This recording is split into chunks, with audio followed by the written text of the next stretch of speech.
வணக்கம். நட்சத்திரம் என்பது தமிழ் ஜோதிடத்தில் மிக முக்கியமான ஒரு கூறாகும்.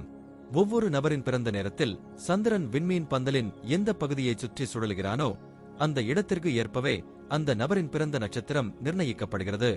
மொத்தம் 27 நட்சத்திரங்கள் உள்ளன. அவை ஒவ்வொன்றும் தனித்தனியான இயல்புகளும் ஆற்றல்களும் கொண்டவை. சந்திரன் ஒவ்வொரு நட்சத்திரத்திலும் சுமார் ஒரு நாளும் சில மணி நேரங்களும் தங்குகிறான். எனவே ஒரு நபரின் பிறந்த நேரத்தை துல்லியமாக கண்டறிந்தால் அவர் எந்த நட்சத்திரத்தில் பிறந்துள்ளார் என்பதையும் சரியாக கணிக்கலாம். நட்சத்திரம் ஒரு நபரின் உணர்வுகள், மனநிலை, பேசும் முறை, ஆழ்ந்த சிந்தனை திறன், குடும்ப வாழ்க்கை, கல்வி, தொழில், திருமண வாழ்க்கை, உடல் நலன் மற்றும் வாழ்க்கையின் முன்னேற்றம் போன்ற பல அம்சங்களில் நேரடியான தாக்கம் ஏற்படுத்தும். ஜாதகத்தில் சூரியன், சந்திரன் மற்றும் பிற கிரகங்களின் நிலைகளை பார்க்கும் போதும் சந்திரன் எவ்விடத்தில் இருக்கிறான் என்பதை மிக முக்கியமாக கருத்தில் எடுத்துக் கொள்கின்றனர். இது ஜாதகத்தின் ஆரம்ப புள்ளியாகும். மேலும் நட்சத்திரங்களை அடிப்படையாக வைத்துதான் திசை பலன்கள் கணிக்கப்படுகின்றன. ஒரு நபர் வாழ்க்கையில் எந்த காலத்தில் எதற்கான வாய்ப்புகள் வரும், எப்போது சவால்கள் ஏற்படும், எப்போது திருமண நேரம், குழந்தை பேறு போன்ற விசேஷங்கள் நடக்கும் என்பதையும் இந்த நட்சத்திரங்களின் இயக்கம் மூலம் கணிக்கலாம். நன்மை தரும் நட்சத்திரங்கள் ஒரு நபருக்கு சுப நிகழ்வுகளை தரும். சில நேரங்களில் சோதனைகளும் வரும். இதை பொறுத்து பூஜைகள், பரிகாரங்கள் போன்றவையும் பரிந்துரைக்கப்படுகின்றன. இதனால் நட்சத்திரம் என்பது ஒரு நபரின் முழு வாழ்க்கையின் பயணத்தை பாதிக்கும் ஒரு முக்கியமான ஜோதிட கூறம் என்பதை நாம் உணர வேண்டும். இது வெறும் விண்மீன் பெயர் அல்ல, அது நம்மை உருவாக்கும் அதிர்வுகளின் திசையை காட்டும் ஒரு சக்தி எனலாம். இப்போது 27 நட்சத்திரங்களுக்கு என்னென்ன தனித்துவங்கள் இருக்கிறது என்பதை பற்றி இந்த பதிவில் பார்ப்போம்.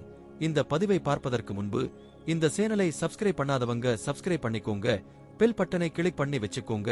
அப்பதான் நம்ம போடுற பதிவு உங்களுக்கு உடனுக்குடன் நோட்டிபிகேஷன் வரும். சரிவாங்க வீடியோக்குள்ள போகலாம். ஹஸ்தம் நட்சத்திரத்தில் பிறந்தவர்கள் சந்திர பகவானின் அருளால் அழகான முகமும் மனதை ஈர்க்கும் வசீகரமான உடல்வாகையும் பெற்றிருப்பார்கள். இவர்கள் எப்போதும் சுறுசுறுப்பும் நகைச்சுவை உணர்வும் கொண்டவர்களாக இருக்கும் என்பதால் அவர்களைச் சுற்றி நல்ல நண்பர்கள் கூட்டம் எப்போதும் இருக்கும்.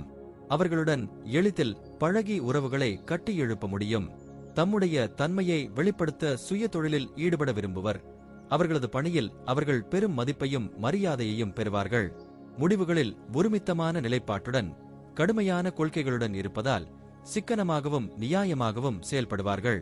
பணம், பொருள் தொடர்பான விஷயங்களில் மிகுந்த உஷாராக இருப்பார்கள். கடினமான பிரச்சனைகளையும் தாராளமாக சமாளித்து பிறருக்கு நல்ல ஆலோசனைகளை வழங்கும் திறன் இவர்கள் கொண்டிருப்பதால் எப்போதும் போதுமான ஆதரவு கிடைக்கும். இயற்கையோடு இணைந்து வாழ்வதும் இவர்களின் தன்மையின் ஒரு பகுதியாகும். தங்களது உழைப்பால் எந்த லட்சியத்தையும் எட்டுவார்கள். கல்வி மற்றும் அறிவியல் துறைகளில் ஆர்வம் அதிகம். வேத சாஸ்திரங்களை ஆராய்ந்து அறிந்தவர்கள், சித்தர்கள், பீடாதிபதிகள், அறிவியல் அறிஞர்கள், வரலாற்று பேராசிரியர்கள், கல்வெட்டு ஆய்வாளர்கள் போன்ற உயர்ந்த துறைகளில் சாதனை காண்பார்கள். கமிஷன் வேலை, கட்டிடக் கான்ட்ராக்ட், ஏஜென்சி, வண்டி வாகனம், உணவு தொடர்பான தொழில்கள் போன்ற துறைகளில் பெரும் ஈடுபாடு காட்டுவர். எந்த ஒரு துன்பம் வந்தாலும் மனமுடைந்து விடாமல் தொடர்ந்து உழைக்கும் தன்மையுடையவர்கள். எடுத்த காரியத்தை முடித்துவிட வேண்டும் என்ற உறுதி கொண்டவர்கள் என்பதால் பணியாளர்களை அடிக்கடி மாற்றி நிலைத்த நடத்தை காட்டுவார்கள். சிறுவயதில் எதிர்கொண்ட துன்பங்களால் மனமுடைந்தாலும் பின்னர் நடுத்தர வசதியிலிருந்து சிறந்த வாய்ப்புகள் கிடைக்கும். காதல் வாழ்க்கையில் எளிதில் விளைவார்கள். தாயை மனதாரமாக நேசித்து மரியாதை செய்யும் பண்புடையவர்கள். மனைவியின் கருத்தை மதித்து எந்த முடிவையும் ஆலோசனையுடன் எடுப்பார்கள். குடும்பத்தில் அமைதி, ஒருமை அமையும். தேவையற்ற விஷயங்களில் ஈடுபடாமல் உற்றார் உறவினர்களுக்கு உதவ முனைவார்கள். தன்னை நம்பி வந்தவர்களை காப்பாற்றும் இரக்கமும் அன்பும் கொண்டவர்கள். உணவு சார்ந்த ஆர்வமும் சுவைக்கான விருப்பமும் உண்டு.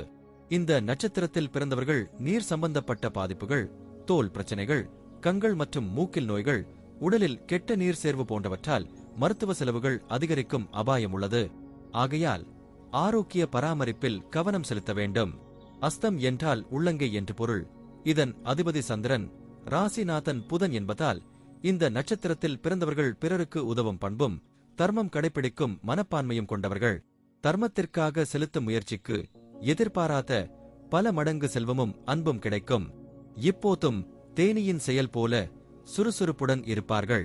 முன்கோபம் கொண்டவர்களாக இருப்பதாலும் தாயை நேசிப்பதாலும் அவர்கள் பல சோதனைகளை வெற்றி பெற்று கடக்க முடியும். வேத சாஸ்திரங்களில் ஆழ்ந்த ஆர்வம் காட்டுவார்கள். வாழ்க்கை துணைக்கு சம உரிமைகளை வழங்குவார்கள். இதற்கும் தங்கள் மனதையே கொடுத்து முடிவுகளை எடுப்பார்கள். அவர்களுடன் எளிதில் பழக இயலும் குணம் உள்ளது. இசை பற்றியும் அதிக ஆர்வம் கொண்டவர்கள் வேலை செய்யும் பொழுதும் இசையை கேட்டுக்கொண்டு மகிழ்வார்கள். சுய நிலைத்தன்மையுடன் சாஸ்திரம், ஆன்மீகம், கல்வியில் தேர்ச்சி பெற்றவர்கள். பயணங்கள் மேற்கொள்வதில் ஆர்வம் உண்டு. ஆன்மீக சுற்றுலாக்களை விரும்புவார்கள். தங்களது தர்மத்தின் வழியில் நடந்து எதிரிகளை வெற்றியடையச் செய்யும் ஆற்றலும் பெற்றவர்கள். மன சஞ்சலங்களை சமாளிக்க தியானம் மற்றும் ஆன்மீக பயிற்சிகளில் ஈடுபடுவார்கள். அனைத்து வசதிகளும் கிடைத்தாலும் எப்போதும் நிம்மதியுடன் மகிழ்ச்சியோடு வாழ்வார்கள். அஸ்தம் நட்சத்திரத்தின் பாதங்கள் தனித்துவமான குணங்களைக் கொண்டவை. முதல் பாதம் செவ்வாய் அம்சம் கொண்டது. நேர்மையான, வெளிப்படையான, சண்டையை விரும்பாத அமைதியானவர்கள். ஆன்மீக ஆர்வம் அதிகம். குடும்பத்தினரிடமும் உறவுகளிடமும் பராமரிப்பு அதிகம். பிள்ளைகளுக்கு சுதந்திரம் வழங்கி கவனத்தோடு வளர்த்துக் கொள்வார்கள். இரண்டாம் பாதம் சுக்கிரன் ஆட்சி. சுகபோக வாழ்வை விரும்பி அழகான தோற்றம், நண்பர்களோடு நட்பு மிக்கவர்கள். புதிய தொழில்நுட்பங்களை கற்றுக்கொள்ளவும் வெளிநாடுகளில் பயணிக்கவும் விருப்பம். சமூக பணிகளிலும் ஈடுபாடு காட்டுவர். மூன்றாம் பாதம் புதன் ஆட்சி. தனித்துவமாக சிந்தித்து செயல்படுவார்கள். தெய்வ பக்தி, நேர்மை மிகுந்தவர்கள். சமூக நலனுக்காக பாடுபடுவார்கள். பேச்சாற்றல் திறன் உடையவர்கள். நான்காம் பாதம் சந்திரன் அம்சம் கொண்டது. தாயை நேசித்து இரக்க குணம் கொண்ட, சிறந்த அறிவுடன் அடக்கமாய் நடக்கும். ஆன்மீக நாட்டம் மற்றும் மகான்களை தரிசித்து ஆசிர்வாதம் பெறுவது போன்ற பணிகளில் ஈடுபடுவார்கள். ஹஸ்தம் நட்சத்திரக்காரர்களுக்கான முக்கிய கோயில் நாகப்பட்டினம் மாவட்டம் குத்தாலம் தாலுக்கா கோமலில் அமைந்துள்ள அருள்மிகு கிருபாகூபாரேஸ்வரர் திருக்கோயில். தாயார் அன்னபூரணி.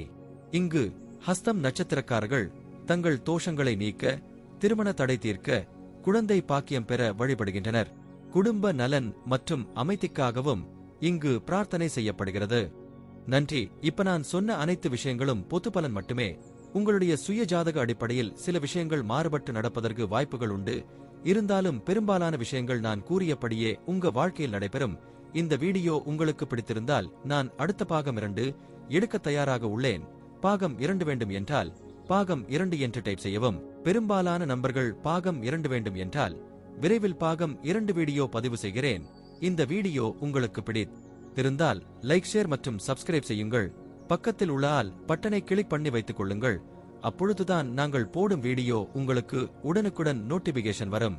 உங்களுடைய எதிர்கால வெற்றிக்கு என்னோட வாழ்த்துக்கள். நன்றி. வாழ்க வளமுடன்.